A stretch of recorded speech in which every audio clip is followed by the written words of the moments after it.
بعد فقد قال رسول الله صلى الله عليه وسلم إنما الأعمال بالنيات ولكل امرئ ما نوى إلى آخر الحديث. فقال في مقام الإيمان بضع وسبعون شعبة أفضلها قول لا إله إلا الله وأدناها إماطة الأذى عن الطريق والحياء شعبة من الإيمان أو كما قال عليه الصلاة والسلام. صدق رسوله النبي الكريم الأمين ونحن على ذلك لمن الشاهدين والشاكرين والحمد لله رب العالمين. مولاي صل وسلم دائما أبدا على حبيبك خير الخلق كلهم هو الحبيب الذي ترجى شفاعته لكل هول من الأهوال وغضبه. سب سے پہلے ہم آج کی اس محفل میں صاحب خانہ کو مبارکباد پیش کرتے ہیں کہ ہمارا جو بحمدہ تعالیٰ نیکی کا ایک سلسلہ ہے کہ باقاعدہ ہفتہ وار دروش شریف کی اور تربیت کی اصلاح کی محفل مختلف گھروں میں ہر ہفتے منعقد کی جاتی ہے. تو اس سلسلے کے لیے ہم نے دعوت کی تو انہوں نے آگے قبول کیا اور عملاً اس کو اپنا کر اس سلسلے میں اپنا حصہ شامل کیا. یقیناً اس کے لیے انتہائی مبارکباد کے مستحق ہیں. اور جو نبی کریم صلی اللہ علیہ وسلم نے ارشاد فرمایا صحیح مسلم کی حدیث روایت میں کہ جس نے کوئی اچھا طریقہ ایجاد کیا شروع کیا اسلام میں تو اس کے لیے نیکی ہوتی ہے اور جو اس پر عمل کرے اس کے لیے بھی نیکی ہوتی ہے. اور جس نے وہ طریقہ ایجاد کیا ہوتا ہے تو عمل کرنے والوں کا اجر اس کو بھی ملتا ہے اور آگے والے کے اجر میں کوئی کمی نہیں کی جاتی. تو یقیناً یہ اس اجر کے مستحق ہیں. اللہ تعالیٰ ان کے اس عمل کو قبول کرے. آج کی جو ہماری گفتگو ہے دراصل جو ہمارے ریگولر ماشاءاللہ افراد شریک ہوتے ہیں شرکاء ہیں وہ یہ بات جانتے ہیں کہ ہمارا درس جو ہے وہ ایمان کے شعبوں کے اوپر چل رہا ہے. نبی کریم صلی اللہ علیہ وسلم نے صحیح بخاری اور صحیح مسلم دونوں میں حدیث شریف موجود ہے. آقا نامدار صلی اللہ علیہ وسلم نے ارشاد فرمایا ہے کہ ایمان کے 70 سے زیادہ حصے ہیں. اب وہ زیادہ کتنے ہیں اس کے بارے میں حتمی طور پر کوئی لمیٹیشن تحدید نہیں ہے حد بندی نہیں ہے. تو بعض محدثین نے اس کو جب کاؤنٹ کیا ہے کہ ایمان کن کن چیزوں کو کہا گیا قرآن و حدیث میں ان کو جب جمع کیا تو ان کی تعداد تقریباً 77 نکلی ہے. بعد نے 76 کہا بعد نے 77 کہا. تو ہم نے پھر ایک ایک چیز کو لے کر آپ کے سامنے ہم نے اس کے اوپر گفتگو کا ایک سلسلہ شروع کیا ہے تاکہ اس حدیث شریف پر تفصیلی ہمارے سامنے گفتگو آ جائے اور علماء کے کلام ان کی تفصیلات سامنے آ جائیں. یہ مہینہ شعبان المعظم انتہائی مبارک مہینہ ہے اور اس مہینے میں ایک بہت ہی عظیم بزرگ ہمارے اور آپ کے امام تمام مسلمانوں کے مقتدا اور پیشوا اور جن کے مدون کیے ہوئے طریقے پر فقہی اعتبار سے ہم چلتے ہیں جن کی وجہ سے ہم حنفی مقلد کہلاتے ہیں یعنی امام اعظم ابو حنیفہ نعمان بن ثابت رضی اللہ تعالیٰ ان کا یوم وصال بھی اسی مہینے میں ہے. تاریخ کے تعین میں اختلاف تحقیق ہے یعنی بعض کی تحقیق کے مطابق 2 شعبان بعض کے مطابق 15 شعبان بہرحال ہے اسی مہینے. ہم اپنی گفتگو 2 موضوعات میں مختصر کر کے تقسیم کریں گے اور پہلے ہم امام اعظم ہی کے حوالے سے آپ کے سامنے مختصر بات کر کے اپنے اصل موضوع پر آئیں گے. یاد رکھیے اللہ تعالیٰ نے نبی کریم صلی اللہ علیہ وسلم کو جو شریعت عطا فرمائی ہے وہ دراصل قرآن مجید کی صورت میں ہے. قرآن مجید سے تمام علوم نکلتے ہیں. سارے علوم کا سرچشمہ قرآن مجید فرقان حمید ہے اور ہر انسان نے ہر عالم نے اپنی اپنی بساط کے مطابق اپنی اپنی ذہنی صلاحیت کے مطابق اس سے شریعت کے مسائل کو نکالا ہے اور بیان کیا ہے. لیکن اس کے باوجود کوئی یہ نہیں کہہ سکتا قرآن مجید کو نازل ہوئے 1400 سال ہو چکے کوئی یہ نہیں کہہ سکتا کہ قرآن مجید کو ہم نے کما حقہ سمجھ لیا ہے. جو کچھ اللہ نے قرآن مجید میں بیان فرمایا وہ ہم سب کچھ سمجھ سکے کوئی یہ دعویٰ نہیں کر سکتا. امام شافعی رضی اللہ عنہ فرمایا کرتے تھے کہ جمیع العلوم فی القرآن لیکن تقاصر عنہ افہام الرجال کہ سارے کے سارے جو علوم ہیں نا چاہے وہ دین سے تعلق رکھتے ہوں چاہے وہ دنیا سے تعلق رکھتے ہوں ان سب کی اصل قرآن مجید میں موجود ہے. سب کی اصل موجود ہے. ہاں یہ ضرور ہے کہ لوگوں کی جو سمجھ ہے، لوگوں کا جو فہم ہے، ذہن ہے، وہ ان تمام کو سمجھنے سے قاصر اور عاجز ہے۔ سب کچھ نہیں سمجھ سکتے، لیکن بہرحال ہر ایک نے اپنے اپنے فہم کے مطابق جو کچھ سمجھا وہ آ کے بیان کیا۔ ہم اور آپ اس قابل نہیں ہیں کہ قرآن مجید سے براہ راست مسائل کو نکال سکیں، کیونکہ قرآن مجید جس طرح ہمارے لیے شرعی احکام کا ایک بنیادی ماخذ ہے، یعنی وہاں سے احکام نکالے جاتے ہیں، اسی طرح سنت نبی کریم صلی اللہ علیہ وسلم کا مقرر کیا ہوا طریقہ بھی شرعی مآخذ میں سے ایک ہے، یعنی شرعی احکام جن جن اصولوں سے نکالے جاتے ہیں ان میں سے ایک ہے۔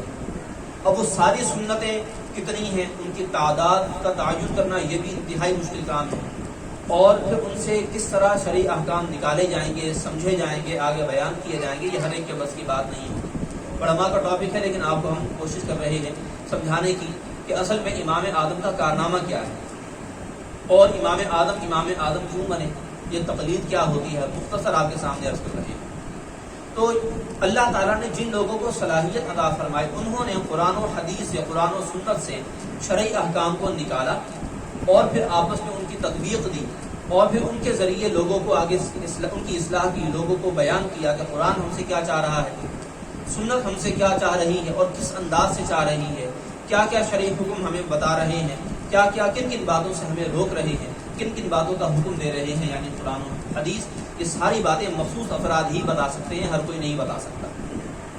جیسے ہر دنیا کے اندر ہر فن کا ایک مخصوص بندہ ہوتا ہے، کوئی دنیا میں کسی فیلڈ کا ماہر ہوگا تو وہی اپنی فیلڈ کے متعلق نئی نئی باتیں بتا سکتا ہے، کوئی عام بندہ چلتا پھرتا بندہ نہیں بتا سکتا۔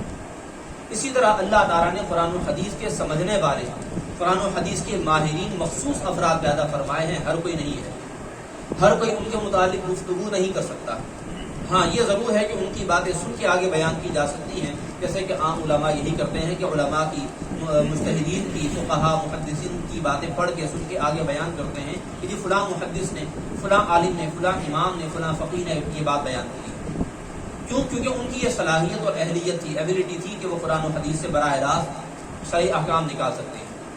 یہ جو صلاحیت ہے، اس صلاحیت میں جو سب سے زیادہ نمایاں ہوئے اور جن کو اللہ تعالیٰ نے سب سے زیادہ صلاحیت دی، وہ امام اعظم ابو حنیفہ رحمۃ اللہ تعالیٰ علیہ ہیں۔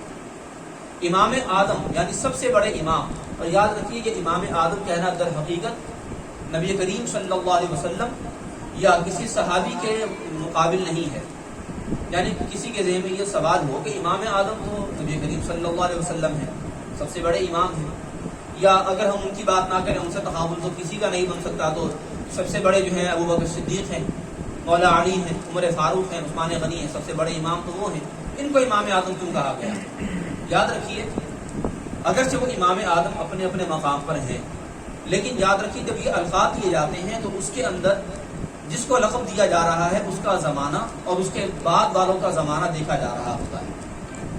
جیسے مثال کے طور پر قائد اعظم، سیاسی اعتبار سے جن لوگوں نے قائد اعظم محمد علی جناح کو اپنا سربراہ اور لیڈر مانا، ان کی نظر میں محمد علی جناح سے بڑا قائد کوئی نہیں تھا، اور ان کو قائد اعظم کا لقب دیا گیا۔ اسی طرح امام اعظم سے بڑا کوئی فقیہ، محدث، مفسر، مجتہد، عالم اور کوئی نہیں، اس لیے زمانے نے ان کو ان کے زمانے کا امام اعظم قرار دیا، اور ان کے بعد والے زمانوں میں بھی کوئی ان جیسا پیدا نہ ہو سکا۔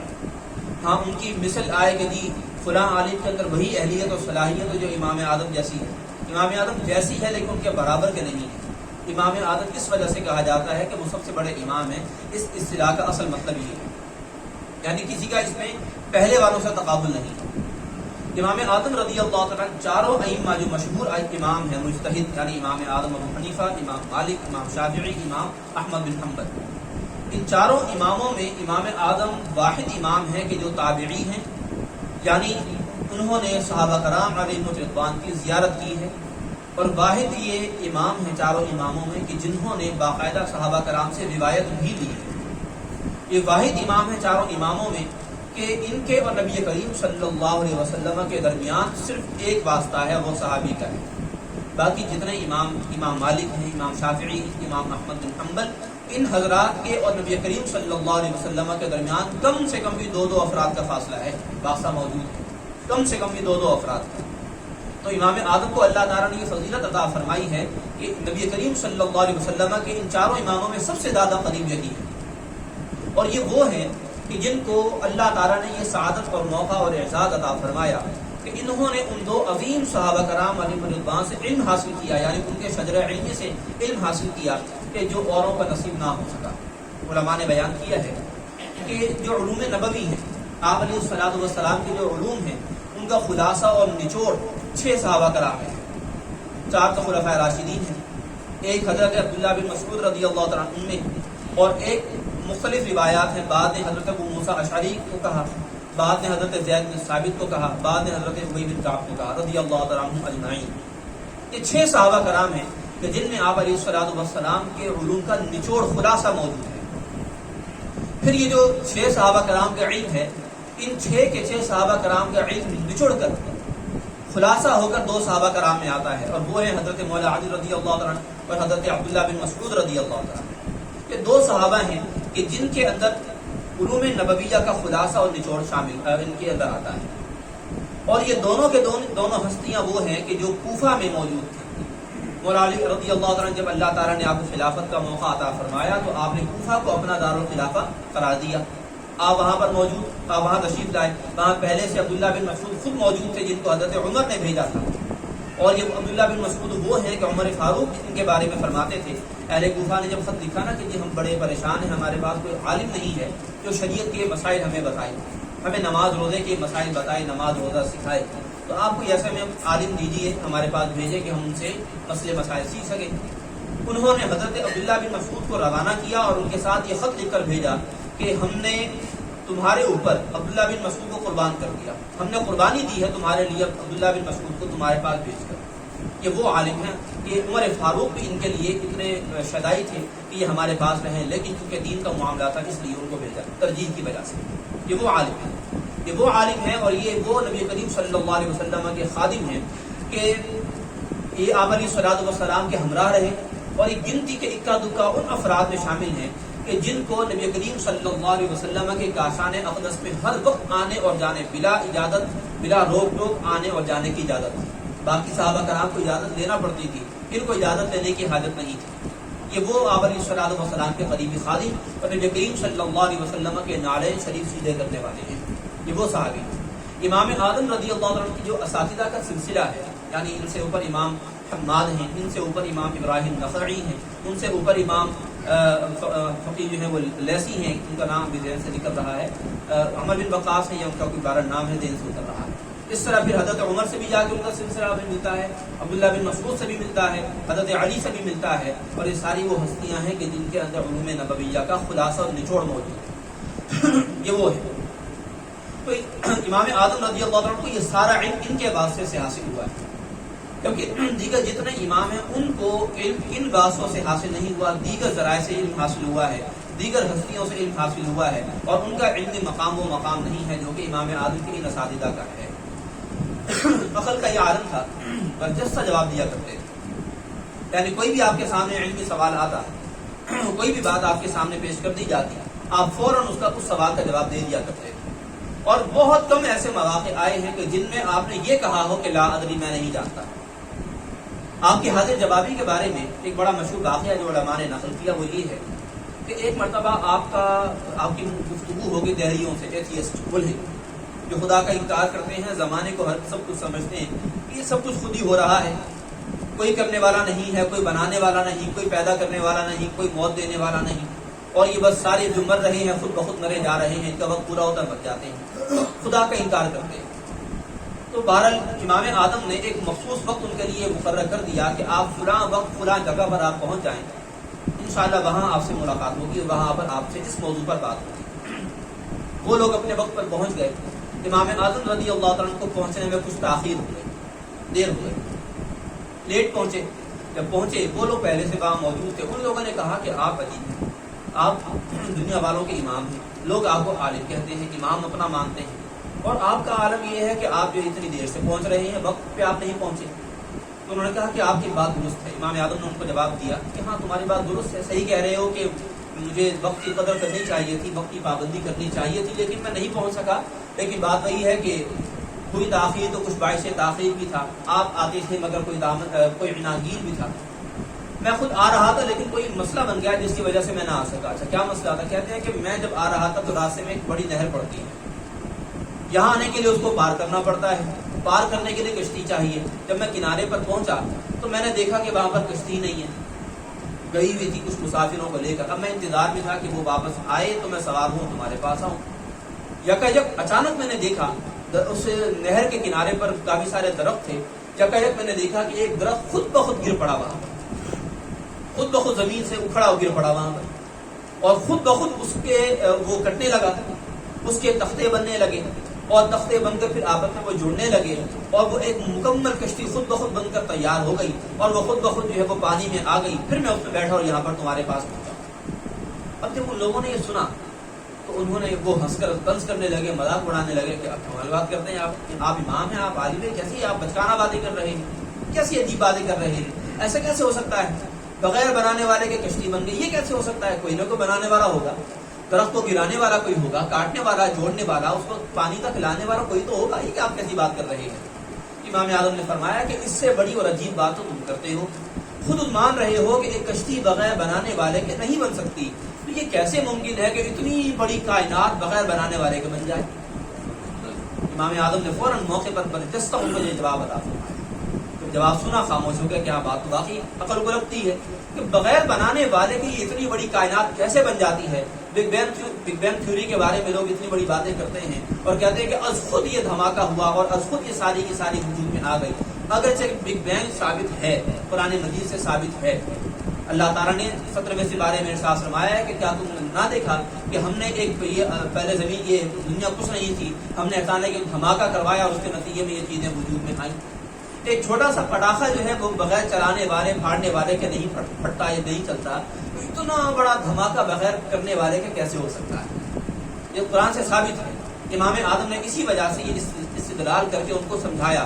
امام اعظم کا مقصود یہ نہیں ہوتا تھا جیسے آج کل لوگوں کا مقصد یہ ہوتا ہے کہ جب باقاعدہ گفتگو کرتے ہیں، مناظرانہ رویہ اختیار کرتے ہیں، تو ہمیشہ یہ سوچ ہوتی ہے کہ سامنے والے کو زیر کرنا ہے، چاہے مسئلہ سمجھ میں آئے یا نہ آئے. امام اعظم ایسے نہیں تھے، بلکہ ان کے جو صاحبزادے تھے ان کا نام بھی حماد تھا، استاد کا نام بھی حماد تھا، بیٹے کا نام بھی حماد تھا. امام اعظم شروع میں اپنے علمی کیریئر کے اندر شروع میں سب سے پہلے وہ مناظر تھے اور انہوں نے بہت سارے لوگوں کو توبہ کروائی تھی، ان کو صحیح راستے کی رہنمائی فرمائی تھی. بہت مواقع ایسے آئے تھے، لیکن پھر انہوں نے کسی وجہ سے اس کو چھوڑ دیا. جو اس واقعے میں انہوں نے خود بیان کیا، ان کے صاحبزادے نے ان سے کہا کہ آپ جو ہے وہ ہمیں علم کلام سکھائیں، آپ مناظرہ سکھائیں کہ کیسے مناظرہ کیا جاتا ہے. آپ نے مناظرہ آپ کیا کرتے تھے، آپ نے چھوڑ دیا. تو انہوں نے بڑی پتہ کی بات ارشاد فرمائی. انہوں نے فرمایا کہ بیٹے بات یہ ہے، ہم کیا کرتے تھے مناظرہ ٹھیک ہے، لیکن چھوڑ دیا. اس کی وجہ یہ ہے کہ ہم لوگ مناظرہ اس لیے کیا کرتے تھے کہ تاکہ ہم لوگوں کو مسلمان کریں. آج مناظرہ کیا جاتا ہے اس لیے تاکہ لوگوں کو مسلمان نہ ہونا ثابت کریں. ہم یہ ثابت کریں کہ تو مسلمان نہیں ہے، ہم یہ ثابت کریں کہ تو دائرہ اسلام سے خارج ہے، ہم یہ ثابت کریں کہ جی ہمارا علم زیادہ ہے، ہم یہ ثابت کریں کہ ہماری قوت استدلال زیادہ ہے. لوگوں کا اب طرز عمل یہ ہو گیا. یہ امام اعظم نے بڑی پتہ کی بات ارشاد فرمائی جس کو سارے مسلمانوں کو اختیار کرنے، سارے علماء کو سمجھنے اور اختیار کرنے کی ضرورت ہے. امام اعظم تھے. صوفیاء میں آپ کا مقام ایسا بلند تھا کہ حدیث شریف کے مطابق جب مسلمان وضو کرتا ہے تو ہاتھ دھوتا ہے تو ہاتھ کے گناہ صغیرہ جھڑ جاتے ہیں. چہرے پر پانی ڈالتا ہے تو چہرے کے ذریعے ہونے والے گناہ صغیرہ جھڑ جاتے ہیں. سر پہ مسح کرے گا تو سر سے جو ہونے والے گناہ صغیرہ ہوں گے وہ جھڑ جائیں گے. پیروں کو دھوئے گا تو پیروں سے ہونے والے گناہ صغیرہ جھڑ جاتے ہیں. امام اعظم کو اللہ تعالیٰ نے کشف کی دولت سے نوازا تھا، مکاشفہ، یعنی آپ چھپے ہوئے باطنی چیزیں آپ دیکھ لیا کرتے تھے. تو آپ کی یہ خاصیت تھی کہ جو بندہ آپ کے پاس وضو کر رہا ہو اس کے ہاتھوں سے، پاؤں سے، اس کے سر سے جو گناہ جھڑ رہے ہوتے تھے آپ وہ دیکھ لیا کرتے تھے، آپ کو نظر آ جایا کرتے تھے. تو آپ کے اندر اخلاص کا اتنا زبردست رتبہ تھا، اتنا آپ کے اندر زبردست جذبہ تھا. آپ نے اللہ تعالیٰ سے دعا کی کہ مولا اے اللہ تیرے بندے گناہ کرتے ہیں، گناہ گار ہیں، کمزور ہیں، ہم گناہ گار ہیں، سارے انسان گناہ گار ہیں، کمزور ہیں، لوگ گناہ کرتے ہیں اور وہ جب وضو کرتے ہیں تیری بارگاہ میں آتے ہیں تو ان کے گناہ جھڑتے ہیں، مجھے نظر آتے ہیں، ان کا عیب مجھ پر کھل جاتا ہے. یا اللہ مجھ سے یہ چیز واپس لے لے کہ کہیں ان کے عیب مجھ پر مطلع نہ ہو جائے، میرے سامنے نہ آئے. کہ کہیں میرے دل میں یہ خیال پیدا ہو کہ میں بہت بڑا ہوں، اللہ کی بارگاہ میں میرا بڑا مقام ہے اور میں لوگوں کے اوپر اپنی برتری ثابت کروں، فوقیت ثابت کروں کہ اللہ مجھ سے یہ چیز لے لے، مجھے اچھا نہیں لگتا کہ تیرے بندوں کے گناہ میرے سامنے کھلے، یہ تیرا اور تیرے بندے کا معاملہ ہے، یہ چیز تو مجھ سے واپس ہے۔ یہ تھا ان کا مقام صوفیاء کے اندر، یہ تھا ان کا مقام اخلاص کے اندر، یہ تھا آپ کا مقام ترک ریاکاری کے اندر، ریاکاری چھوڑنے کے اندر۔ بہرحال امام اعظم نے جو مسائل ہمارے لیے مرتب کیے نا، یہ انہوں نے محنت ہمارے لیے کی ہے، ہم اور آپ، ہم سب کے لیے کی ہے۔ امام اعظم نے جتنے مسائل باقاعدہ قرآن و حدیث سے نکال کر بیان کیے ہیں اور ان کو باقاعدہ جگہ جمع کروایا ہے، جن کو اصطلاحی اعتبار سے تدوین اور ترتیب کہتے ہیں، یعنی مدون کیا اور مرتب کیا، ان کی تعداد 10 لاکھ سے زیادہ ہے۔ 10 لاکھ سے زیادہ مسائل امام اعظم نے مرتب کروائے ہیں، اور امام اعظم کا جو یہ طریقہ کار تھا اس سارے ائمہ سے ہٹ کے تھا۔ وہ ہٹ کر اس وجہ سے تھا، امام اعظم کے اس ترتیب دینے کی خاصیت یہ تھی کہ امام اعظم باقاعدہ علماء کی مجلس لگایا کرتے تھے، اور وہ مجلس 2 یا 3 مراحل میں ہوا کرتی تھی۔ کوئی بھی مسئلہ ڈسکس کرنا ہے، ایک بڑی لمبی چوڑی لسٹ ہوا کرتی تھی علماء کی، ان کے ساتھ بیٹھ کر مسئلے پر ڈسکس کیا جاتا تھا، پھر اس سے جو نتیجہ نکلتا اس کو محفوظ کر لیا جاتا، اور بعد میں ایک اور مجلس لگائی جاتی جو ان میں سے مخصوص علماء کی ہوتی تھی، ان کے سامنے مسئلہ رکھا جاتا، پھر ان کے سامنے گفتگو کرنے سے جو بات سامنے آتی، جو رائے سامنے آتی، اس کو محفوظ کر لیا جاتا، پھر اس کے بعد ایک اور مجلس لگائی جاتی جو اور ان میں سے فلٹر کر کے چن کر مخصوص علماء پر مشتمل ہوا کرتی تھی، اور ان کے سامنے مسئلہ رکھا جاتا تھا اور مزید اس کے اوپر بات کی جاتی۔ یہ علماء دین کے بارے سے کہ اتنی احتیاط کرنا کہ ہر طرح سے ہر پہلو سے اس کا جائزہ لیا جائے، اور کہیں سے وہ قرآن و حدیث اور شریعت کے مخالف نہ ہو، متصادم نہ ہو، اور وہ لوگوں کے پاس جائے۔ علماء کا یہ مقام ہوا کرتا ہے کہ وہ اتنی احتیاط کیا کرتے ہیں ہمارے لیے، ہم اور آپ کے لیے، ہمارے اور آپ کے لیے۔ اس لیے علماء کی قدر کرنی چاہیے، علماء نے جو ہمارے لیے محنتیں کی ہیں ان کو ہمیں قبول کرنا چاہیے۔ جو صحیح علماء ہیں، جو قرآن و حدیث کی تعلیم دینے کے ساتھ ساتھ اللہ رسول کی طرف بلاتے اور اللہ رسول کے محبت اور تعظیم کا ہمیں سبق و درس دیا کرتے ہیں، ہمیں ان کے پاس جانا چاہیے، ہمیں ان کے پاس بیٹھنا چاہیے، محبت رسول، محبت الہیہ کا درس ہمیں ان سے لینا چاہیے۔ اب ہم اپنے اصل ٹاپک پر آتے ہیں جو کہ ایمان کے حصوں سے متعلق ہے۔ ہم جو ترتیب بات کر رہے ہیں وہ ہے اخلاص، ریاکاری کو اور منافقت کو چھوڑنا، یعنی اخلاص کو اختیار کرنا، ریاکاری کو اور منافقت کو چھوڑنا۔ نبی کریم صلی اللہ علیہ وسلم نے یہ بات ارشاد فرمائی، اور یہ سیاستہ کے اندر حدیث شریف بہت مشہور حدیث شریف ہے، حضرت عمر فاروق رضی اللہ عنہ سے ہے کہ انما الاعمال بالنیات ولکل امرئ ما نوی، ولکل امرئ ما نوی، کہ اعمال کا دار و مدار نیت پر ہوتا ہے، جیسے نیت ہوگی ویسا اس کا اجر ملے گا، ویسا اس کا بدلہ ملے گا۔ ہر بندہ اپنی نیت کے مطابق اس کا بدلہ حاصل کرتا ہے۔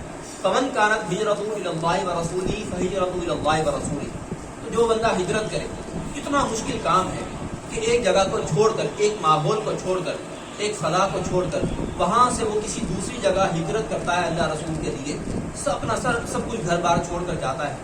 یہ کوئی آسان کام نہیں، چھوٹا کام نہیں۔ جو گھروں کی شفٹنگ کرتے ہیں ان کو اس بات کا بھرپور اندازہ ہے۔ تو جو اللہ رسول کی رضا کے لیے ہجرت کرتا ہے تو اس کا مقصد اللہ رسول ہے، اللہ رسول اس کے لیے پھر کافی ہے۔ ومن كانت هجرته الى دنيا ابي امرأة يصيبها او يتزوجها فهجرته الى ما هاجر اليه، تو جو بندہ کسی دنیاوی مقصد کے لیے ہجرت کرے یا کسی خاتون سے نکاح کرنے کے لیے ہجرت کرے تو اس کو پھر وہی چیز ملے گی جس کے لیے اس نے ہجرت کی۔ یہ حدیث شریف کا ترجمہ ہے۔ اصل میں حدیث شریف ایک بندے کے واقعے کے نتیجے میں ظہور پذیر ہوئی۔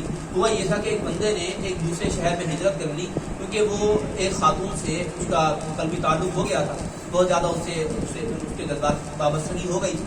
وہ عورت کسی دوسرے شہر میں چلی گئی، ہجرت کر لی۔ اس بندے نے بھی ہجرت کر کے اس دوسرے شہر میں رہائش اختیار کر لی۔ آپ علیہ الصلوۃ والسلام نے بھی اس واقعے کی وجہ سے فرمایا کہ دیکھو ہجرت کتنا اہم کام ہے، اور اس بندے نے وہ اللہ رسول کی رضا کی نیت کے بجائے جس نے اس خاتون کے لیے ہجرت کی ہے تو اس کو وہی ملے گی، جس نے اللہ رسول کے لیے کی ہوگی تو اللہ رسول اس کو کافی۔ یہ ہے یاد رکھیے اخلاص۔ اخلاص ہمیشہ ہمیں چاہیے۔ امام بخاری علیہ الرحمہ نے صحیح بخاری کا آغاز اسی حدیث شریف سے فرمایا، مشکات شریف کا آغاز بھی اسی حدیث شریف سے ہوا ہے۔ سب سے پہلے حدیث یہی ہے مشکات شریف کی اور صحیح بخاری کی، کہ اعمال کا دار و مدار نیت پر ہے، کہ آپ جو بھی کام کریں گے اللہ تعالیٰ کے ہاں ہماری نیت کا اعتبار ہوتا ہے، وہ تھوڑی ہو، وہ عمل تھوڑا ہو یا زیادہ، ہم اپنا عمل کرتے رہیں اللہ تعالیٰ کے لیے، اللہ تعالیٰ کو دکھانے کے لیے، اللہ کے رسول کو دکھانے کے لیے، اللہ رسول کی بارگاہ میں ہمارا عمل مقبول، تو یاد رکھیے ہماری ساری محنت وصول ہو گئی۔ خدا نہ خاصہ ہم انتہائی اعمال کریں، یعنی بہت سارے اعمال کریں، لیکن اللہ رسول کی بارگاہ میں مقبول نہ ہو تو پھر سارا کا سارا برباد، محنت ساری ضائع ہو جائے۔ حج جیسی اتنی بڑی عبادت ہے، اتنی بڑی عبادت، بندہ پیسہ خرچ کرتا ہے، گھر والوں کو پیچھے وہ چھوڑ کر جاتا ہے، ان سے جدا ہوتا ہے، اتنا لمبا وہ سفر کرتا ہے، وہاں کی مشقتیں اٹھاتا ہے رہائش کی، اس کے بعد اس ساری عبادت کی ساری مشقتیں وہ اٹھاتا ہے، اپنا ذاتی لباس نہیں پہنتا، ٹوپی نہیں پہنتا، چپل نہیں پہنتا، خوشبو نہیں لگاتا، نہاتا دھوتا نہیں ہے، اور اپنے بال بھی وہ کٹواتا ہے، اتنی مشقتیں وہ اٹھاتا ہے، جانور بھی ذبح کرتا ہے، پیسہ اور اپنی جان دونوں خرچ کرتا ہے، لیکن خدا نہ خاصہ اگر اس کا عالم یہ ہو کہ وہ اللہ رسول کے لیے نہیں کر رہا بلکہ دنیا والوں کے لیے، کہ دنیا والے کہیں گے ہاں بڑے حاجی صاحب ہیں، دنیا والوں سے یہ وہ خود چاہے، کوئی دنیا والے کہیں کوئی بات نہیں، لیکن وہ چاہے کہ مجھے کہا جائے حاجی صاحب حاجی صاحب حاجی صاحب، تو اللہ تعالیٰ کی بارگاہ میں اس کا یہ عمل مقبول نہیں ہوگا، اتنا سارا سفر کرنا ہے۔ نبی کریم صلی اللہ علیہ وسلم نے ارشاد فرمایا، حضرت ابو ہریرہ رضی اللہ عنہ سے یہ حدیث شریف مروی ہے، ایک صاحب ان کے پاس آئے اور عرض کی کہ آپ مجھے حدیث شریف سنائیں جو آپ نے خود سرکار سے سنی ہو اور آپ نے یاد کی ہو۔ آپ نے اس کو کہا کہ ہاں، میں نے ایک مرتبہ آپ علیہ الصلوۃ والسلام سے الگ تنہائی میں یہ حدیث شریف سنی تھی۔ آپ علیہ الصلوۃ والسلام نے فرمایا تھا، ابو ہریرہ رضی اللہ عنہ نے اتنا فرمایا، چیخ ماری بے ہوش ہو گئے۔ تھوڑی دیر بعد ہوش آیا اور کہا کہ ہاں میں تمہیں حدیث سناتا ہوں جو میں نے سرکار سے سنی، پھر چیخ ماری، پھر بھی ہوش ہو گئے، پھر اٹھے، ہوش میں آئے اور پھر انہوں نے یہ جملہ کہا، چیخ ماری، بے ہوش ہو گئے۔ تیسری مرتبہ بے ہوشی کے بعد جب افاقہ ہوا، اٹھے، پھر انہوں نے وہ حدیث شریف سنانا شروع کی اور وہ کہنے لگے کہ سرکار دو عالم مجھے مجسم شفیع معظم صلی اللہ علیہ وسلم نے یہ ارشاد فرمایا ہے کہ قیامت کے دن 3 بندوں کو سب سے پہلے لایا جائے گا۔ ایک بندہ وہ ہوگا کہ جس کو اللہ تعالیٰ نے قرآن مجید عطا کیا ہوگا، پھر ایک وہ بندہ ہوگا کہ جس کو اللہ تعالیٰ نے مال و دولت دنیا میں عطا کیا ہوگا، ایک وہ ہوگا کہ جس نے دنیا کے اندر جہاد کیا ہوگا، جنگ کی۔ اللہ تعالیٰ ان تینوں بندوں کو کھڑا کرے گا اور سب سے پہلے قرآن مجید جس کو اللہ نے عطا کیا ہوگا اس سے پوچھے گا، ہاں بھی تم نے دنیا میں کیا کیا جو میں نے تجھے قرآن عطا کیا؟ کہے گا یا اللہ میں تو اسی کا ہو کر رہ گیا تھا، میں نے قرآن پڑھا، یاد کیا، قرآن کو سیکھا، میں نے پھر اس کو آگے سکھایا، قرآن کی تعلیم دی، لوگوں کی تربیت کی، ان کی اصلاح کی، میں نے یہ سب تیرے لیے کیا۔ اللہ فرمائے گا جھوٹ بولتا ہے۔ فرشتے بھی کہیں گے تو جھوٹ بولتا ہے۔ اللہ فرمائے گا کہ تو نے دنیا میں یہ سب اس لیے کیا تھا کہ دنیا میں تیری واہ واہ ہو، دنیا والے تیری ستائش کریں، تجھے کمپلیمنٹس دیں، تجھے خراج تحسین پیش کریں، تو نے دنیا میں ان کے لیے کیا اور جس مقصد کے لیے اور جن کے لیے کیا وہ دنیا میں تجھے مل گیا۔ آج تیرے لیے آخرت میں کوئی حصہ نہیں ہے، فرشتوں کو حکم ہوگا کہ جہنم میں پھینکو۔ پھر اس کے بعد لایا جائے گا اس بندے کو کہ جس کو اللہ نے دنیا میں مال و دولت دیا ہوگا، اللہ تعالیٰ سے پوچھے گا ہاں بھی تو نے کیا کیا؟ کہے گا کہ اللہ تو نے مال و دولت عطا کیا تھا، دنیا میں نے صلہ رحمی کے لیے اس کو میں نے خرچ کیا، رشتہ داروں میں اس مال کو تقسیم کیا، لوگوں میں تقسیم کیا، لوگوں کی ضرورتیں پوری کی، میں نے سخاوت کی، تیرا مال تیری مخلوق میں خرچ کیا، تیرے لیے کیا۔ اللہ فرمائے گا جھوٹ بولتا ہے، فرشتے بھی کہیں گے جھوٹ بولتا ہے۔ پھر اللہ تعالیٰ فرمائے گا کہ تو نے دنیا میں اس لیے کیا تھا کہ تاکہ لوگ تجھے کہیں یار بڑا سخی ہے، بڑا فیاض آدمی ہے، بڑے کھلے ہاتھوں والا ہے، بڑے بڑے ہاتھوں والا ہے، یہ مال لوگوں میں خرچ کرتا ہے۔ اللہ فرمائے گا کہ تو نے دنیا میں اس واہ واہ کے لیے کیا تھا اور دنیا والوں سے تو نے اپنا وہ حصہ، اپنا اجر وصول کر لیا، آج تیرے لیے کوئی حصہ نہیں ہے انعام کا، فرشتوں کو حکم ہوگا جہنم میں پھینکو۔ پھر اس کے بعد تیسرے بندے کو بلایا جائے گا کہ جس نے دنیا میں جنگ کی ہوگی، جہاد کیا ہوگا۔ اللہ فرمائے گا ہاں بھائی کس لیے تو نے دنیا میں کیا کیا، میرے لیے کیا کیا؟ کہے گا کہ یا اللہ تو نے مجھے جہاد کی استعداد عطا فرمائی، میں نے جہاد کیا تیرے نام پر، فی سبیل اللہ، میں نے رائے خدا میں، یا اللہ میں نے جنگ کی، تیری راہ میں جنگ کی، میں نے اپنی جان بھی قربان کر دی اور تیرے لیے کی۔ اللہ فرمائے گا تو نے جھوٹ کہا۔ فرشتے بھی کہیں گے تو نے جھوٹ کہا۔ اللہ فرمائے گا کہ تو نے دنیا میں اس لیے یہ کیا تاکہ دنیا والے تجھے بہادر کہیں، بڑا بہادر تھا جی، جنگ میں اس نے بڑے بندے مارے، اس نے کفار کے بڑے بندے مارے اور وہ پھر خود بخود وہ جو ہے وہ شہید بھی ہو گیا اور قتل ہو گیا اللہ کے راہ میں، اس نے اپنی جان دے دی۔ اللہ فرمائے گا تو نے دنیا میں یہ بہادری کے چرچے حاصل کرنے کے لیے یہ سب کیا تھا۔ اور پھر اللہ تعالیٰ فرشتوں کو حکم دے گا کہ جہنم میں۔